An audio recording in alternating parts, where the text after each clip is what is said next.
over 40 years, the requirement that a licensed qualified physician perform the procedures. If this changes, this would truly be a war on women.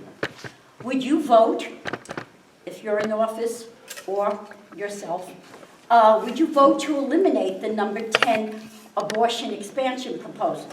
And as you know, New York State, we're infamous for being the abortion capital of the United States.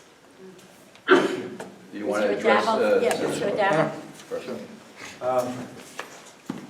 It's going to be a major issue for our 2015 legislative session. Since every bill has to be reintroduced, we're not sure what version of that bill is going to come out. Now, the original version of that bill had late-term abortions put into it, and because of the outcry of many of my constituents, we watered down the bill significantly, similar to the marriage bill. Well, would you separate the abortion issues from all the other equality issues? I tell you why it probably won't happen that way.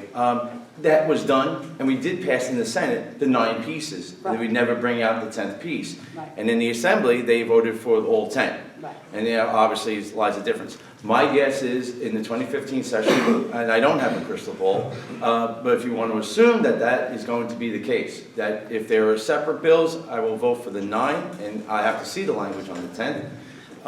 If it's an old 10, I think the first 9, trafficking, Right. and you know the other 9, right? Sex trafficking, Right. discrimination amongst women on every form of level is to be unacceptable.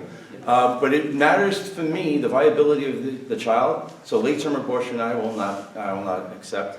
The life of the mother, of course. I've always, again, I'm pro-choice. Although I don't agree with abortion, I'm a leader of people. Well, that's a contradiction. And you've been in my office, and I know my gentleman friend has been in my office, and I always heard you, and I thank you for your opinion. No, I know. And the door will always be open to you. But the bottom line is, we don't know which version is going to be introduced. If it's an outrageously broad version, I'm going to fight my hardest not to have it as broad.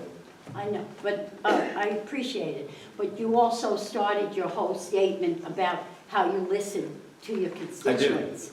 And you will stand by, you know. I always listen. I do. Okay, but listening and doing is I two know. different things. I represent. All right, I'll pray for you. No, and I always accept the prayers. I'll pray for you. I do always accept the prayers. Thank you. Mike, would you like to respond? Yeah. If I'm elected, I will not vote for that bill. The first 9, again, I agree with, but to codify New York State law and add a provision now regarding health is too broad, folks. What's now illegal in Pennsylvania will be legal in New York. 60% of abortions, unfortunately, take place in this state. That's a sin.